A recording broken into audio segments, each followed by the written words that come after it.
सामान तो मेरा था, सामान तो जरूर प्रीति कटारिया और नीरज शर्मा को जरूर पता है कि वो कहाँ गया, कैसे गया।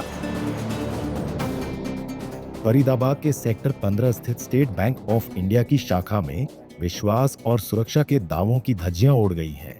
जिस बैंक के लॉकर को लोग सबसे सुरक्षित समझते हैं, वहीं से 1 किलो सोना और 3 किलो चांदी के आभूषण गायब कर दिए गए।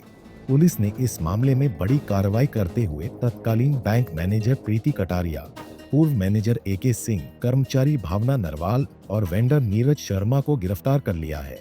पूरा मामला 30 जनवरी 2026 को सामने आया था, जब पीड़ित CA DC गर्ग और सतीश मित्तल बैंक पहुंचे। उन्होंने देखा कि साल 2014 से उनके पास जो लॉकर था, उसे तोड़कर किसी और को अलॉट कर दिया गया है। जब सामान की बात आई तो करोड़ों के जेवरात गायब मिले। पीड़ित का आरोप है कि बैंक की इंटरनल रिपोर्ट ने पहले ही अधिकारियों की गलती मान ली थी, लेकिन गिरफ्तारी होने में 40 दिन का लंबा वक्त लगा। तो पहले तो मैं बता ही चुका हूँ, 2014 से मेरा बैंक लॉकर था और 30 जनवरी को जब हम आए थे तो ये हमें पता लगा कि हमारा लॉकर तोड़ के सामान निकाल के और वो जो है किसी और को अलॉट कर दिया है। उसके बाद में पुलिस FIR हुई, इन्वेस्टिगेशन हुआ। अब लेटेस्ट उसमें ये है कि 4 लोगों को गिरफ्तार किया है, जिनमें प्रीति कटारिया जो कि यहाँ पे प्रबंधक थी उस समय की, उससे नीचे जो थी भावना, उसको किया है। और प्रीति कटारिया से पहले जो मैनेजर थे अशोक सिंह, उनको गिरफ्तार किया है। और नीरज शर्मा जिन्होंने लॉकर तोड़ा, वो उनको गिरफ्तार किया है। मैटर CIA में चल रहा है, क्राइम ब्रांच में, और EOW के साथ मिलकर चल रहा है। और 9 तारीख को 4 लोगों को गिरफ्तार किया था। आज उनको पेश किया गया था, तो कोर्ट ने, माननीय न्यायालय ने उनको 14 दिन की जेल में भेज दिया है। और अब जो होना होगा आगे बताते रहेंगे। हमें न्यायालय पे और पुलिस पर दंगर पे भरोसा है कि साथ दूध का दूध हो जाएगा। मेन मेरा कंसर्न इतना ही है कि 40 दिन बाद या 38 दिन बाद गिरफ्तारी हुई, इसमें मुझे बड़ा रोष है कि गिरफ्तारी तो सब कुछ क्लियर कट 3-4 दिन में हो गया था। और 17 तारीख को तो बैंक की रिपोर्ट भी आ गई थी, बैंक की इंटरनल रिपोर्ट, जिसमें उन 3 लोगों को उन्होंने गिल्टी ठहराया था कि भाई इनकी बहुत महान गलती है इसमें। उसके बावजूद भी पुलिस ने पता नहीं क्यों नहीं किया, हमारी समझ से बहुत बाहर है। फिर जब हमने बहुत प्रेशर किया है तो पुलिस ने गिरफ्तार भी किया है, उनके खिलाफ एक्शन भी हुआ है। अब हमें विश्वास है कि शायद न्याय मिलेगा हमें। डायरेक्टर साहब, आमतौर पर देखने में आता है जो रिमांड में मिल जाता है पुलिस को, और जो मिल जाता है तो ठीक है, अगर जेल भेजने के बाद तो रिकवरी वाली बात है वो खत्म हो जाती है। क्या मानते हैं आप? देखो जी, रिकवरी अब ये तो पुलिस के ऊपर है, उन्होंने कैसे हैंडल किया है। भाई हम तो होते नहीं हैं पूछताछ के दौरान, ये तो पूरा पुलिस के ऊपर ही डिपेंडेंट करता है। बाकी जो एक्यूज्ड हैं क्या बोलते हैं क्या नहीं बोलते हैं। सामान तो मेरा था, सामान तो जरूर प्रीति कटारिया और नीरज शर्मा को जरूर पता है कि वो कहाँ गया, कैसे गया। अब वो पुलिस को बताएं या बाद में बताएं या कब बताएं, ये तो भाई वो ही जान सकते हैं, पुलिस जान सकती है। मैं तो एक रिक्वेस्ट कर सकता हूँ पुलिस से कि उनको ज़रा अच्छी तरह से टाइट करके निकलवाएं, और 2 के अलावा कहीं नहीं है सामान मेरा। नहीं, लेकिन बात इसमें ये भी आ रही है, पुलिस ऐसा भी दावा कर रही है जब आपका लॉकर टूटा था तो उसमें कुछ था ही नहीं। दावा को तो कोई भी दावा कर सकता है जी, ये भी दावा कर सकता है कि झूठ लिखवाया होगा। दावा करने वाले तो, जो चोरी करने वाले को ये थोड़ी बोलेगा कि मैंने चुराया है या इनके घर में कुछ था। और लॉकर की चाबी जब मेरे पास है ओरिजिनल, तो मेरा कैसे खोला गया, तो तोड़वाया क्यों गया? मान रहे हैं तोड़ने की बात, कुछ था नहीं। इस बात तो उन्होंने वीडियो रिकॉर्डिंग करनी चाहिए थी, या कुछ जो गाइडलाइंस है वो फॉलो करनी चाहिए थी। वो कुछ नहीं किया। वेंडर भी जो नीरज शर्मा है वो स्टील एज कंपनी का ऑथराइज्ड नहीं है, वो चोरी छुपे से उसको बुलाया है। आर्थिक अपराध शाखा और क्राइम ब्रांच की संयुक्त जांच के बाद इन चारों आरोपियों को 9 तारीख को गिरफ्तार किया गया। आज माननीय न्यायालय में पेशी के बाद सभी को 14 दिन की न्यायिक हिरासत में जेल भेज दिया गया है।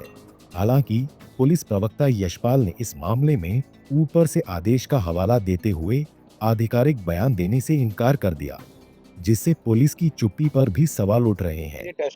देखिए, मुकदमा दर्ज हुए लगभग 40 दिन हो गए। 40 दिन बाद भी रिकवरी ना हो पाना एक गंभीर चिंता का विषय है। हम बार बार पुलिस के अधिकारियों से इस संबंध में मिल रहे हैं। माननीय पुलिस आयुक्त, उनसे भी हम 2 बार मुलाकात कर चुके हैं। जो DCP क्राइम है उनसे तो कई बार मुलाकात हुई है, ACP क्राइम है उनसे भी मुलाकात हो रही है। लगातार मुलाकातें हैं। कि ये आखिरकार रिकवरी क्यों नहीं कर पा रहे हैं।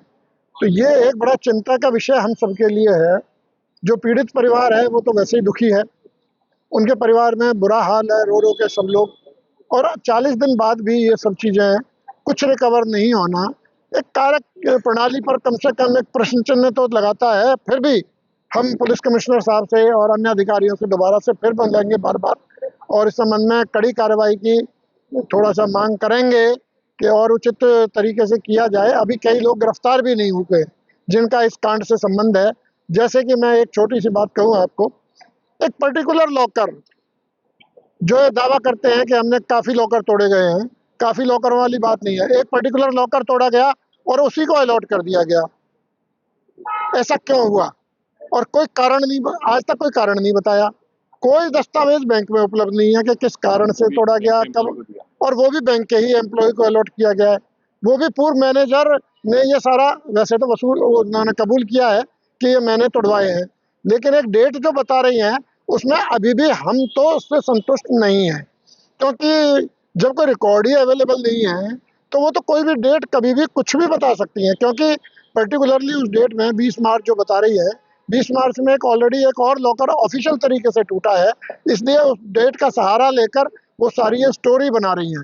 अब जो प्रेजेंट ब्रांच मैनेजर हैं उनका भी रोल कहीं ना कहीं संदिग्ध है कि उन्होंने जब दूसरे को अलॉट किया है तो जो already 125 locker 150 locker allot open है, खुले हुए हैं, अवेलेबल हैं, इसी पर्टिकुलर लॉकर को क्यों उन्होंने अलॉट किया।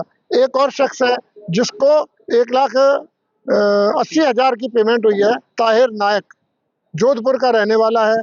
उसको फर्जी बिल बना बना के प्रीति कटारिया ने फर्जी बिलों के द्वारा उसको पेमेंट की है, और उसने जो लॉकर तोड़ने वाला है उसके और उसके संबंध में लॉकर तोड़ने वाले को वो 50,000 रुपए की पेमेंट दे रहा है।